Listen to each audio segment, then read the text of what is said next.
After I cheated on my husband, he didn't leave me. He didn't scream. He didn't ask for a divorce. He stayed. And for the next 19 years, he lived beside me, shared my house, my last name, my family. But he never touched me again. I thought that was my punishment. I was wrong. Part 1. The night he chose to stay. After I cheated on my husband, he didn't leave me. He didn't shout. He didn't throw anything. He didn't demand a divorce. He stayed. And for the next 19 years, Victor Cole lived beside me in our house in Ridgewood, Oregon, shared my name, my kitchen, my son's milestones, but he never touched me again. It began on a Thursday evening at Ashwood Reservoir. I had told Victor I was staying late at Ridgewood Public School to finish grading exams. Instead, I was sitting on a weathered wooden bench overlooking the dark water with Ryan Hale, the new history teacher who made me feel like I was 22 again instead of 41, and exhausted. It wasn't just the affair. It was the way Ryan looked at me when I spoke, the way he listened, the way he asked questions no one had asked me in years, about what I wanted, what I missed, what I used to dream about before mortgages and college funds and routines swallowed everything whole. "You deserve more than survival," he had said earlier that evening. I didn't argue. When Victor's headlights cut across the gravel parking lot, I felt my stomach drop before I even turned. He stepped out of the car slowly. Ethan, our son, climbed out of the passenger seat behind him, confusion written across his face. Ryan's hand was still on mine. Victor didn't run toward us. He didn't shout my name. He just looked. That look is something I will carry to my grave. "Ethan," Victor said calmly. "Wait in the car." "Dad," Ethan started. "Now." Ryan stood up, stammering something about misunderstandings and context. Victor didn't acknowledge him. Not once. His eyes stayed on me. "Go," Victor told Ryan. And Ryan did. Just like that. The drive home was suffocating. Ethan sat in the back seat, silent but shaking. I wanted to turn around and explain, to tell him this wasn't who I was. But I didn't even know who I was anymore. When we pulled into the driveway, Victor sent Ethan inside. Then he closed the front door behind us and finally spoke. "How long?" he asked. 4 months, I whispered. He inhaled once, deeply, as if steadying himself before impact. "Did you sleep with him?" "Yes." The word felt like stepping off a cliff. Victor nodded slowly. Not in acceptance. In calculation. "I'm not divorcing you," he said. The sentence stunned me more than anger would have. "You're not?" I asked. "No." His voice was even, terrifyingly controlled. "Ethan is 17. He has 1 year left at home. I won't destroy his stability." I felt tears rise. "Victor, I'm so sorry." He raised his hand slightly, not to strike me, but to stop me. "You will end it tonight," he said.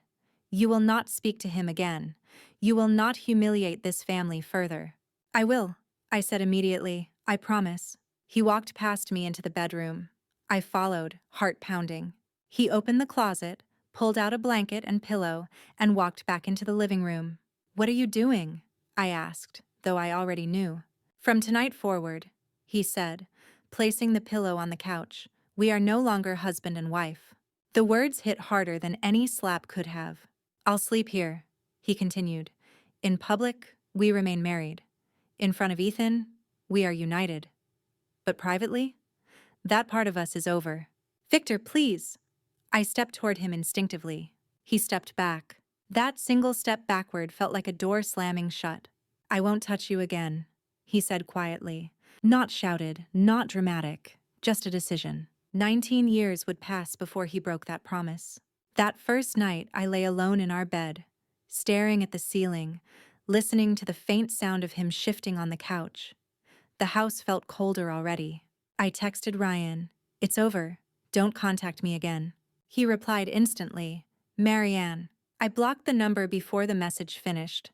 In the hallway outside Ethan's room, I paused. I could hear him moving inside, pacing. I knocked softly. "Go away," he said. I leaned my forehead against the door and finally allowed myself to cry. Not because I had been caught, not because my marriage had fractured, but because I understood something for the first time. Victor hadn't chosen mercy, he had chosen endurance. And endurance, I would learn, can be far more punishing than rage. Down the hall, the couch springs creaked as Victor lay down for the night. He didn't slam doors. He didn't curse my name. He didn't leave. He stayed. And that was the beginning of everything. Part 2. The Man Who Stayed.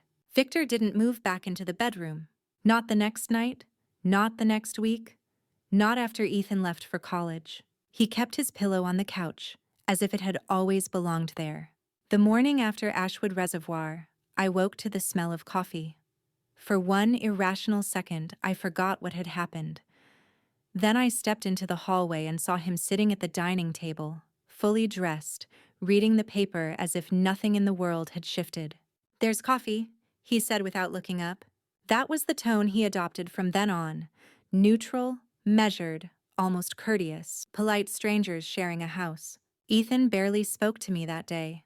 He left early for school, avoiding my eyes. I tried to stop him in the kitchen. "Ethan, please, did you think about me?" he asked quietly. The question pierced deeper than Victor's silence ever could. "Yes," I said instantly. He shook his head. "No, you didn't." The front door closed before I could answer. Victor folded the newspaper carefully and stood. "You'll drive him to his college visits this fall," he said. "You'll attend his graduation. You'll smile." "And you?" I asked. "I'll do what I've always done," he replied, which meant endure. The first time the power went out that winter, the house dropped into darkness so sudden it stole my breath. Wind slammed against the windows. I fumbled for my phone, heart racing. Victor moved calmly through the living room, lighting candles from the emergency drawer we kept for storms. "Relax," he said. "It's just the grid." I watched him from the doorway. The candlelight softened his features, casting shadows that almost made him look like the man I married. "Are you afraid?" he asked, noticing my trembling hands. "Yes," I admitted. He stepped closer, close enough that I could feel the warmth of his body, but he didn't touch me. "I won't let anything happen to this house," he said. "Not to me, to the house." That distinction lingered. Months passed. Ethan graduated. We stood side by side in the auditorium, clapping as he crossed the stage. Victor's arm hovered near my back for photographs but never made contact. The crowd cheered, cameras flashed. To anyone watching, we were intact. At home, the silence thickened. I tried once, just once, to break it. "I miss you," I said one night as he was folding laundry on the couch. He paused but didn't look up. "That's unfortunate." "I'm trying," I whispered. "No," he replied calmly. "You're regretting." The difference hurt. One evening, I slipped on the wet kitchen floor and hit my shoulder against the counter. The pain shot through me so sharply I gasped. Victor was at my side instantly. "Don't move," he said, kneeling beside me. His hands hovered inches from my skin, assessing the injury without contact. When he finally helped me up, he held a dish towel between us like a barrier. At the clinic, he filled out my paperwork, answered questions, signed forms. The nurse smiled at him. "You're a good husband." He didn't correct her. On the drive home, I stared out the window. "Why are you doing this?" I asked quietly. "Why not just leave?" He kept his eyes on the road. "Because leaving would be easy," he said. "Staying is harder." "And you want it to be hard?" "I want it to be honest."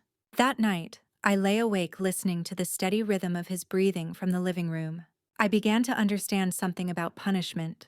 It isn't always loud, it isn't always violent. Sometimes it is simply the presence of the person you hurt, close enough to see, far enough to never reach. Ethan left for college that fall. The house grew larger, emptier. The role we had performed for years lost its audience. Victor could have moved back into the bedroom then. He didn't. Instead, he turned the spare room into a study and spent evenings there, door closed. We passed each other in hallways like commuters. I told myself this was temporary, that eventually time would soften him, that 19 years was impossible. But even in those early months, I sensed something forming. A version of us built not on love or hatred, but on controlled distance. And if you're still here, still following this slow unraveling, you already know something most people don't. Silence isn't empty. It's active. It shapes you. It teaches you how to live without what you once needed. Victor had chosen to stay, and I was only beginning to understand what that truly meant. Part 3. The year our son started watching. Ethan left for college the following August.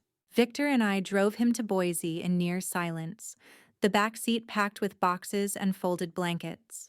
The highway stretched ahead of us, dry and endless.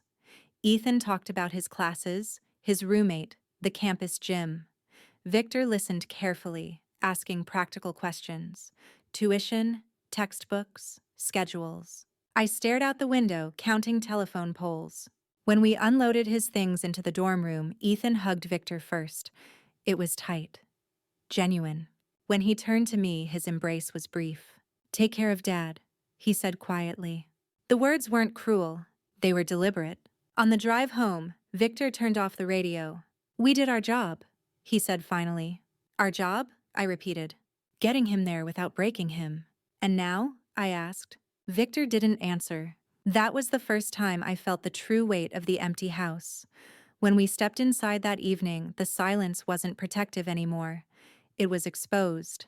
There was no audience left to perform for. Victor could have ended it then, could have moved out, filed papers, reclaimed his life. He didn't. Instead, he established new routines. He began running every morning at dawn. He converted the spare bedroom into an office and took on consulting work. He cooked his own meals some nights, leaving mine untouched on the stove without comment. We weren't fighting. We were erasing. One November afternoon, Ethan came home unexpectedly. He didn't tell us he was coming. He simply walked through the door while I was setting the table. "Surprise," he said, forcing a smile. Victor emerged from the study immediately, his face lighting up in a way I hadn't seen in years. "Why didn't you call?" he asked, pulling Ethan into a hug. "I wanted to see if things were the same," Ethan replied. Victor's expression flickered for just a second. Dinner that night felt fragile. Ethan watched us carefully, not casually, not distractedly. He observed the distance between our chairs, the way Victor's hand never brushed mine when passing dishes, the way we avoided eye contact for longer than natural. After dinner, he followed me into the kitchen. "Are you two ever going to talk about it?" he asked quietly. My stomach tightened. "About what?" "About what happened," he said. "You think I don't feel it?" I leaned against the counter, suddenly exhausted. "Your father and I have an understanding." "That's not an answer," Ethan said. Victor appeared in the doorway. "What's not an answer?" he asked calmly. Ethan didn't hesitate. "Why are you still here?" The question hung in the air. Victor met his son's gaze steadily. "Because this is my home." "That's not what I mean," Ethan said. Victor walked closer, his voice controlled but firm. "Some things are complicated." "No," Ethan replied. "They're not. You're either together or you're not." I felt my throat close. Victor's jaw tightened slightly. "You focus on school. Let us handle the rest." Ethan shook his head. "I'm not a kid anymore." That night, I lay awake replaying the conversation. The silence we had constructed so carefully was cracking under our son's scrutiny. The next morning, Ethan found me in the backyard, staring at the frost-covered grass. "You look tired," he said. "I am," I admitted. "Mom," he said gently, "you don't have to live like this." His kindness cut deeper than anger ever had. "Some mistakes don't disappear," I replied. "Then fix it," he said. The simplicity of it almost made me laugh. Victor drove Ethan back to the airport later that day. When he returned, he didn't go to the study. He stood in the kitchen, staring at the place where Ethan had been sitting hours earlier. "He's starting to understand," Victor said quietly. "I know. He shouldn't have to." We stood there in the fading light, close but separated by something invisible and immovable. "I'm not punishing you anymore," Victor said suddenly. The statement startled me. "Then what is this?" I asked. "Then this," he said, gesturing vaguely between us, "is the consequence." There was no cruelty in his tone, no triumph, just fatigue. Ethan's visit had shifted something fundamental. Our silence was no longer contained between two people. It had spilled outward. And once others begin to see the cracks, you can't pretend the walls are whole. Victor turned toward the hallway, pausing before disappearing into the spare room. "For what it's worth," he said without looking back. "I never wanted him to pay for our failures." The door closed softly. I remained standing in the kitchen long after the house went dark, realizing something terrifyingly clear. Our son wasn't the only one watching anymore. Time was too, and time had a way of forcing truths into the open, whether we were ready or not. Part 4. The day my body gave me away. The first time I collapsed, it was in front of 32 students. I was standing at the whiteboard at Ridgewood Public School, explaining symbolism in the scarlet letter, when the room tilted. The letters blurred. My hand trembled so violently I dropped the marker. "Mrs. Cole?" someone said. The next thing I knew, I was on the floor, staring at the fluorescent lights above me while a circle of teenage faces hovered in panic. An ambulance came. I protested. I said it was just dehydration, stress, lack of sleep. But my body knew better. Victor arrived at North Valley Medical Center before I finished giving my name at the reception desk. He walked in fast, not running, but faster than I'd seen him move in years. "What happened?" he asked. "She fainted," a nurse replied. Victor stood beside my bed, arms crossed. He didn't touch me. He never did. But his presence felt sharp, alert. The doctor said it was likely exhaustion, low iron, hormonal shifts. "Have you been under emotional strain?" the doctor asked gently. I almost laughed. Victor answered for me. "Nothing unusual." I stared at him. The tests began that week. Blood panels, imaging, questions I struggled to answer clearly. Dates blurred, symptoms overlapped. I felt like I was filling out a history of someone else's life. One afternoon, Dr. Monroe asked to speak with me alone. Victor hesitated before stepping outside. "Mrs. Cole," she said, lowering her voice, "I'm seeing something unusual." My pulse quickened. "There's scarring consistent with a prior uterine procedure," she continued. "Have you ever had surgery?" "No," I said immediately. "Never." She studied me carefully. "Are you absolutely certain?" "Yes." The certainty left my mouth before my mind caught up.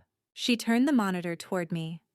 "The scar tissue is not recent. It's old." Old. Something in my chest tightened. "I would remember," I whispered. "Sometimes patients are sedated," she said carefully. "Or the circumstances are complicated." I left the clinic with a copy of the imaging in my bag and a pressure building behind my eyes. Victor was waiting in the car. "Well?" he asked. "They found scar tissue," I said. His hands tightened on the steering wheel. "From surgery?" Silence. "Did you know about this?" I asked. His jaw flexed. "Victor, I thought we agreed," he said quietly. "Agreed on what?" "That the past stays buried." My breath caught. "What aren't you telling me?" I asked.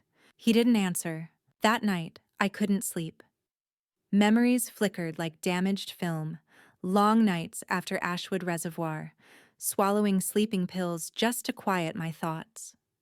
Waking up with a dull ache in my abdomen and assuming it was stress. Had I been hospitalized? Had something happened I couldn't remember? In the morning, I found Victor sitting at the dining table long before sunrise. "Did I go to the hospital that year?" I asked without preamble. He didn't look surprised. "Yes," he said. The word hit harder than if he had shouted it. "Why?" "You overdosed," he replied calmly. "Not intentionally, but you took too much. The air left my lungs." "They pumped your stomach." "And?" I pressed. Victor closed his eyes briefly. "And they discovered you were pregnant." The world narrowed. "Pregnant? That's impossible," I said. "We hadn't touched each other in months," he said quietly. "You do the math." My hands began to shake. "What happened?" I whispered. Victor stood, pacing once across the kitchen before stopping. "You were unconscious," he said. "The doctor asked what I wanted to do." "What did you do?" My voice cracked. "I signed the consent forms." For a moment, I didn't understand. Then I did. "You ended it," I said. "Yes." The silence that followed was different from the one we had lived inside for years. This wasn't distance. It was devastation. "You made that decision for me?" I asked. "What was I supposed to do?" he demanded suddenly, his voice rising for the first time in years. "Let you wake up carrying another man's child? Let Ethan live with that scandal? Let our entire life explode?" Tears blurred my vision. That was my choice, I whispered. You forfeited choices the night at the reservoir, he shot back. The words sliced cleanly. We stood there, both breathing hard, 19 years of controlled restraint finally fracturing. I thought you'd never know, he said more quietly. I thought burying it was mercy. Mercy. I felt something inside me unravel. All those years I believed his silence was punishment for betrayal. Now I realized it had been something else too. Protection. And perhaps fear. I sank into a chair, my body trembling. If my mind had erased that night, what else had I forgotten? And what would happen when the rest of the truth came looking for us? Part 5. The child we never spoke of. I didn't scream. I didn't throw anything. I just sat there at the kitchen table staring at Victor as if I were looking at a stranger who had been wearing my husband's face for 19 years. You ended it, I repeated, my voice hollow. Yes, he said. The clock on the wall ticked once, twice, 3 times. You don't get to say that like it was nothing, I whispered. You don't get to decide that for me. Victor's shoulders sagged. Not in guilt, but in exhaustion. You were unconscious, he said. You had just overdosed. The doctors were asking about risks, about timing, about paternity. They were looking at me like I was a fool. His voice cracked slightly. They said you were nearly 12 weeks along. The number hit like a physical blow. 12 weeks. I pressed my hand to my stomach instinctively, as if my body might remember what my mind refused to. I didn't know, I said again. Though it sounded weak now. I know you didn't, he replied quietly. That was the worst part. He believed me. I thought I was protecting Ethan, he continued, and maybe protecting you. I didn't want you waking up to that kind of shame. I didn't want our son watching his mother unravel. And what about you? I asked. What did it do to you? He let out a breath that sounded like it had been trapped in his chest for years. It made everything after that easier, he said. I stared at him. How? Because once I signed those papers, he said, I knew there was no version of us that could ever be simple again. The silence between us shifted. Not icy, not sharp. Heavy. You should have told me, I whispered. And say what? He shot back, though without anger. That I chose to end your pregnancy while you were sedated? That I made a decision you could never forgive? I opened my mouth to protest, but I didn't know if I would have forgiven him. That realization scared me more than anything. I thought, he continued slowly, that if you never knew, we could survive it. And did we? I asked. He didn't answer. The next morning, I called Dr. Monroe and requested copies of every medical record from that year. When the envelope arrived, my hands trembled opening it. Hospital admission, stomach pumping, elevated sedative levels. And there it was. Procedure authorization signed by Victor Cole. I sat on the bedroom floor, papers spread around me, and tried to reconstruct the missing pieces. The weeks after Ashwood Reservoir were a blur in my memory. Insomnia, anxiety, shame so thick it felt suffocating. I remembered swallowing pills just to make it stop. I remembered waking up groggy in a hospital bed and Victor telling me I'd been dehydrated. I had believed him. That night, I confronted him again, not with fury, but with clarity. You lied to me, I said, holding up the documents. Yes, he replied, for 19 years. Yes. Do you regret it? He looked at me for a long time before answering. I regret that it happened, he said. I don't regret protecting our son. I felt something inside me fracture quietly. And me? I asked. Did you protect me? His expression softened, just slightly. I don't know, he admitted. That honesty hurt more than denial would have. If you've listened this far, you already understand something I was only beginning to accept. Some truths don't come to destroy you all at once. They arrive in layers, each one heavier than the last. That night, Victor didn't retreat to the couch immediately. He stood in the doorway of the bedroom for a long moment, as if debating whether to step inside. He didn't, but for the first time in 19 years, I saw doubt in his eyes. Not about me, about himself. And as much as it shattered me, I knew something irreversible had begun. The silence that once protected us was breaking. And when silence breaks, it doesn't whisper. It roars. Part 6. The Blood That Didn't Match. The accident happened 3 weeks after the truth came out. Victor and I were still orbiting each other carefully, speaking in measured tones, when the phone rang just after midnight. I saw Ethan's name on the screen and answered with a smile already forming. It wasn't Ethan. It was Lena. He's been hit by a car, she said, her voice breaking. He pushed a little girl out of the street. We're at St. Luke's in Boise. It's bad. The world narrowed instantly. Victor was already grabbing his keys before I finished repeating the words. The drive felt endless. Highway lights streaked past like warnings we were too late to read. Victor didn't speak. His jaw was tight, his hands locked around the steering wheel as if letting go would mean losing everything. When we arrived at North Valley Medical Center's trauma wing, Lena was pacing outside the operating room, Ivy asleep against her shoulder. He lost a lot of blood, Lena said. They're trying to stabilize him. Victor stepped forward immediately. What does he need? Blood, a nurse replied. He's B negative. We're low on supply. Victor froze. I'm O positive, he said automatically. So am I added. The nurse frowned slightly. That's unusual. Victor's eyes moved slowly to mine. If both parents are type O, the nurse continued cautiously, a child cannot be type B. One of you would have to carry the B antigen. The words hung in the sterile air. Victor spoke first. Test him again, he said. We already did, the nurse replied. Twice. Before anything else could be said, Lena stepped forward. I'm B negative, she said. Take mine. They rushed her away. Victor didn't move. For 19 years, I had watched him carry anger without raising his voice. This was different. This was fear. 2 hours later, the surgeon emerged. He's stable, she said. He'll need time, but he's going to make it. I exhaled for what felt like the first time since the call. Victor did not. When we were finally allowed into the ICU, Ethan looked pale but conscious. Tubes lined his arms. Machines beeped steadily around him. Dad, he whispered. Victor stepped closer immediately, gripping the side of the bed. I'm here, he said. Ethan's eyes flicked toward me, then back to his father. There's something I need to tell you, he said weakly. Victor leaned in. I already know, Ethan continued. Victor went very still.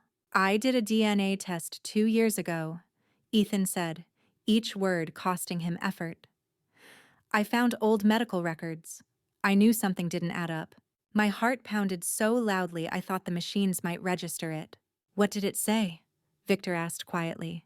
Less than 1% probability, Ethan whispered. Victor didn't flinch. He didn't step back. He just closed his eyes. I didn't tell you because I didn't want to hurt you, Ethan continued. You're my dad. That part doesn't change. Silence filled the room. For a long moment, I thought Victor might collapse. Instead, he reached out. And this time, he didn't hesitate. He took Ethan's hand firmly in his own. You are my son, Victor said, his voice steady despite the tears in his eyes. Paper doesn't change that. Ethan's shoulders relaxed visibly. I stood at the edge of the room, feeling both relief and something else entirely. Exposure. Because the unspoken question was still hanging there. If Ethan wasn't Victor's biological son, then whose was he? Later, when Ethan drifted back to sleep, Victor turned to me in the hallway. Before we were married, he said. It wasn't a question. I felt the hospital corridor tilt slightly beneath me. There was someone, I admitted quietly. Once. Who? He asked. The name lodged in my throat before I forced it out. Caleb Turner. Victor's face drained of color. My best man, he said. Yes. He stared at the floor for a long time. 19 years of silence, a buried pregnancy, a son raised in love, and now this. If you're still here, you already know something terrifying about truth. It doesn't care how much time has passed. It arrives when it wants to, and when it does, it demands everything. Victor didn't speak to me for the rest of that night. Not in the hospital hallway, not in the elevator, not in the parking garage where the fluorescent lights made everything look unreal. He drove back to Lena's apartment in silence, hands steady on the wheel, eyes fixed forward. I kept replaying the name in my head. Caleb Turner, Victor's best friend. His best man. The man who had stood beside him at our wedding, smiling in every photograph. When we reached the apartment, Victor didn't go inside immediately. He remained in the car, engine off. Was it before the wedding? He asked finally. Yes. How long before? The week of the rehearsal dinner? His jaw tightened. I don't remember it clearly, I added quickly. I was nervous. I drank too much. He drove me home. I thought it was just a mistake, a blur. I didn't even know. You didn't know you were pregnant, he finished for me. No. Victor laughed softly, but there was no humor in it. So I married you while you were already carrying his child, he said. The words sounded foreign, mechanical. I didn't know, I repeated. That doesn't change what happened. He stepped out of the car and walked away from me without another word. Inside, Lena sat at the kitchen table, pale from blood donation, but steady. He's sleeping, she said quietly. Victor nodded and disappeared into the guest room. I stood there alone, feeling the full weight of something I had never allowed myself to imagine. The betrayal hadn't started at Ashwood Reservoir. It had started before vows were spoken. The next morning, Victor asked for Caleb's number. I don't have it, I said. Find it. There was no anger in his voice now, just resolution. It took hours, but I found an old email chain from years ago. Caleb had moved to Arizona shortly after our wedding. We had lost contact. I had convinced myself that meant the night meant nothing. Victor called him. I stood across the room, watching the color shift in his face as the call connected. Caleb, he said calmly. It's Victor. There was a long pause on the other end. Yes, Victor continued. I know. Another pause.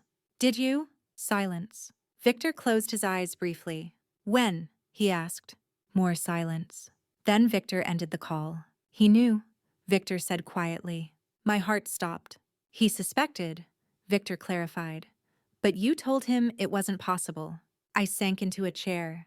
I didn't remember clearly, I whispered. That doesn't absolve him, Victor replied.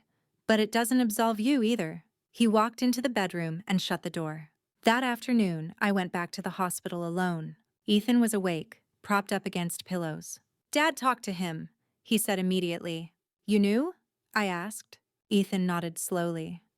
I pieced it together when I was 17.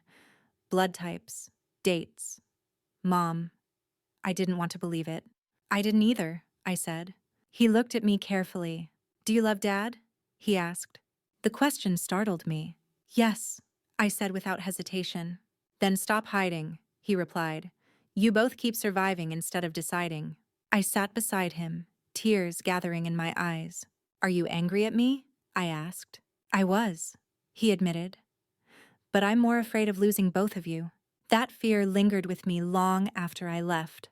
When I returned to the apartment, Victor was standing on the balcony, staring at the Boise skyline. I wanted to hate you, he said without turning around. I wanted to tear everything apart. And now? I asked softly. Now I'm just tired. The word sounded familiar. He crushed the cigarette between his fingers. I raised him, he said. Every fever, every science fair, every late-night drive home. That wasn't a lie. No, I said. It wasn't. He turned to face me then, and for the first time in years, his eyes weren't cold. They were wounded. There's no version of this where we go back, he said. I know. The wind moved between us, sharp and clean. Then what do we do? I asked. Victor looked past me toward the hospital lights glowing in the distance. We tell the truth, he said. And for the first time in 19 years, I was terrified of what that might cost us. Part 8. Telling the truth out loud. Victor didn't wait long. 2 days after Ethan was moved out of the ICU, he asked Lena to sit down with us in the hospital room. Ivy was at daycare. The hallway outside was quiet, sunlight cutting across the floor in long, pale stripes. Ethan looked stronger already, color slowly returning to his face. But when he saw all 3 of us standing there, he knew something was shifting again. What's going on? He asked. Victor didn't hesitate. We're done hiding, he said. My pulse quickened. Victor pulled a chair closer to Ethan's bed and sat down. I remained standing for a moment before forcing myself to sit too. You've known for years, Victor said. About the DNA test. Ethan nodded. Yes, You should have told me. I was scared, Ethan admitted. I didn't want to hurt you. Victor's expression softened slightly. You didn't hurt me, he said. The lie did. The room grew very still. I swallowed. It started before the wedding, I said quietly. With Caleb. Lena looked between us, confused. Caleb? Dad's best friend, Ethan said. Yes, Victor confirmed. Lena's hand went to her mouth slowly as understanding dawned. I was drunk, I said. I don't remember it clearly. I didn't know I was pregnant. I married your father believing everything was intact. And then? Lena asked carefully. And then? Victor continued for me. 19 years ago, after the affair at Ashwood Reservoir, Marianne overdosed on sleeping pills.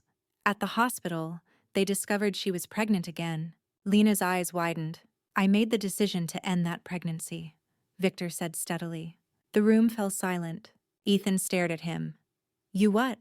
I signed the papers while she was unconscious, Victor said. I thought I was protecting our family. And Mom didn't know? Ethan asked. Not until recently, I whispered. Ethan leaned back slowly, absorbing it. So this whole time, he said, you two weren't just angry. You were carrying all of this. Yes, Victor replied. For me? Ethan added quietly. Victor shook his head. At first, yes. Later, I don't know. Ethan looked from him to me. You should have divorced, he said softly. The words didn't feel accusatory. They felt honest. Victor let out a long breath. Maybe. Lena reached across and took Ethan's hand. What matters, she said gently, is what happens now. That question lingered long after the conversation ended. When we stepped outside the hospital later that afternoon, Victor didn't walk ahead of me like he usually did. He matched my pace. Are you relieved? I asked. In a way, he said. There's nothing left to uncover. That's not true, I replied. He looked at me. There's still us. Victor stopped walking. There hasn't been an us in 19 years, he said quietly. The statement didn't sting anymore. It felt factual. Then what have we been? I asked. Parents, he answered. Survivors. We stood there in the parking lot, the late afternoon sun warm against our faces. For what it's worth, I said. I never stopped loving you. He studied me carefully. That may be true, he said, but love without honesty is just attachment. The words were calm, clear, not cruel. That night, back in Ridgewood, the house felt different. Not colder. Clearer. We sat across from each other at the kitchen table. No television humming in the background. No distractions. I'm not angry anymore, Victor said. Then what are you? I asked. Tired of pretending, he replied. There it was again. Pretending. For Ethan, I said. Yes. And now, Victor looked around the room. The family photos, the worn couch, the hallway that had separated us for nearly 2 decades. Now we decide, he said. Decide. It was a word we had avoided for years. I nodded slowly. For the first time, I said, I'm not asking you to forgive me. He raised an eyebrow slightly. What are you asking? He said. I'm asking you to choose, I replied. Victor didn't answer right away. But for the first time since Ashwood Reservoir, the silence between us didn't feel like punishment. It felt like a crossroads. Part 9. The choice we couldn't avoid. Victor didn't answer that night. Not when I asked him to choose. Not when we turned off the lights. Not even the next morning when the coffee brewed and the house settled into its familiar quiet. But something had shifted. The silence between us no longer felt frozen. It felt suspended. Like the air before a storm. A week after Ethan was discharged, we drove back to Ridgewood alone. Lena and Ivy stayed behind in Boise while Ethan continued recovering. For the first time in years, it was just Victor and me in the car with no performance required. I spoke to Caleb again, Victor said halfway through the drive. My stomach tightened. And he apologized. The word sounded almost absurd. For what? I asked. For betraying me, Victor replied. For not pushing harder when you told him it couldn't be his. I closed my eyes briefly. I didn't know, I said again, though I knew repetition didn't undo anything. I believe you, Victor said. The simplicity of that sentence stunned me. You do? Yes. Then why does it still feel like we're standing at the edge of something? I asked. Because belief doesn't erase consequences, he said quietly. Back in the house, everything looked the same. Couch in its place, framed photos untouched, the hallway still dividing bedroom and living room. Victor set his suitcase down near the stairs but didn't unpack it. I'm going to the coast, he said later that evening. For how long? I don't know. My throat tightened. Is this goodbye? No, he said. It's clarity. 2 days later, he left for Northern California. He didn't slam the door. He didn't make a scene. He just carried his bag to the car and drove away. The house felt impossibly quiet after that. For years, I had believed his presence, however distant, was proof that something still bound us together. Without it, I felt unanchored. I began walking every morning at dawn, circling the neighborhood as the sky turned pale. Neighbors waved. Life moved forward. Inside, I confronted things I had avoided for decades. I reread old journals. I looked at wedding photos. I sat on the couch where Victor had slept for 19 years and tried to imagine what endurance must have felt like from his side. For the first time, I allowed myself to see him, not just as the man who punished me, but as the man who absorbed humiliation in silence. A month passed, then 6 weeks. Victor called only once. I'm thinking, he said. About us? I asked. About everything. That was all. Ethan called more often. Dad's not running, he told me one evening. He's trying to decide who he is without the lie. And who am I without it? I asked softly. That's up to you, he replied. One afternoon, a letter arrived. Not an email, not a text. A handwritten letter. Marianne, I needed distance to see clearly. I've spent 19 years surviving something that happened before we even understood it. I stayed because leaving felt like admitting I'd been fooled. I stayed because I loved Ethan. I stayed because I didn't know who I was without this marriage. But staying isn't the same as choosing. I'm coming home next week. We need to decide honestly, without fear, without performance. Victor. I read the letter 3 times. When he returned, he looked different. Not younger, not happier, just settled. We sat at the same kitchen table where so many truths had been buried. I don't hate you, he said.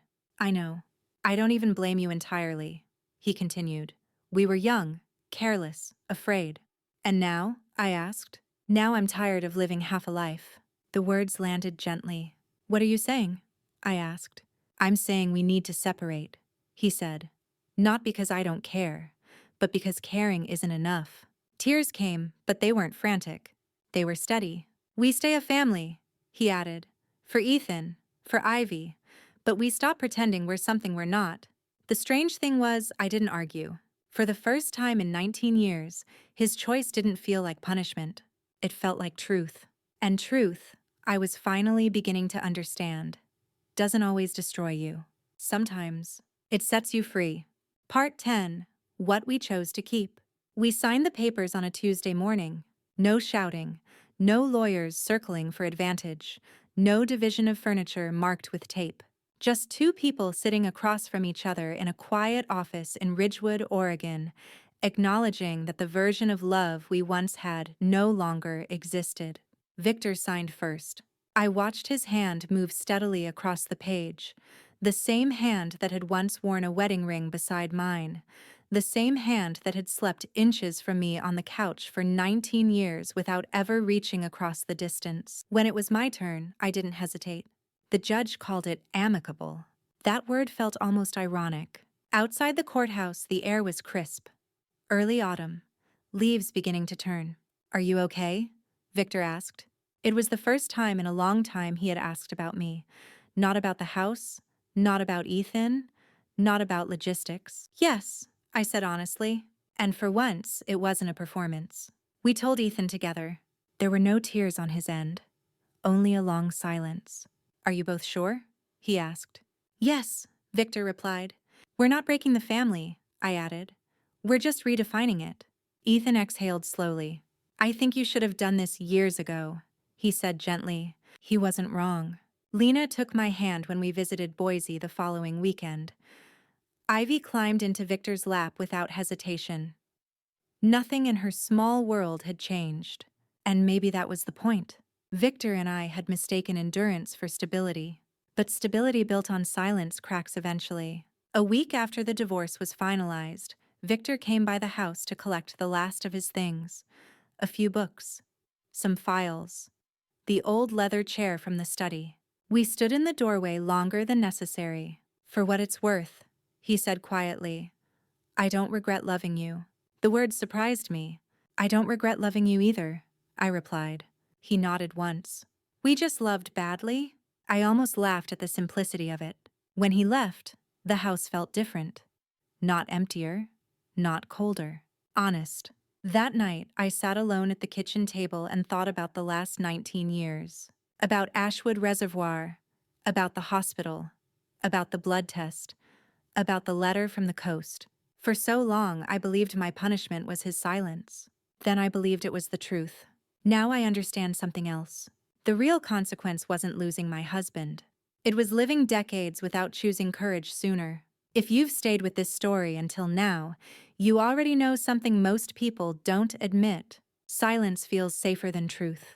But it costs more, much more. I don't wake up anymore, waiting for forgiveness. I wake up choosing honesty. Victor and I still attend Ethan's milestones together. We sit beside each other at birthdays and graduations, not as a married couple, but as two people who once shared a life and now share a son. There is no bitterness. There is no pretending, just clarity. And if you're still here, still listening, still reflecting, maybe it's because you recognize how easy it is to postpone hard conversations, how tempting it is to survive instead of decide. Some stories don't end with reconciliation. Some end with responsibility. And if this story made you pause, even for a moment, then maybe that's enough. Because the hardest thing isn't being caught. It's choosing truth before silence becomes your entire life. And if you found meaning in this journey, stay with stories that dare to tell the uncomfortable parts. Some truths deserve to be heard slowly. And some endings, quiet as they are the bravest choice of all.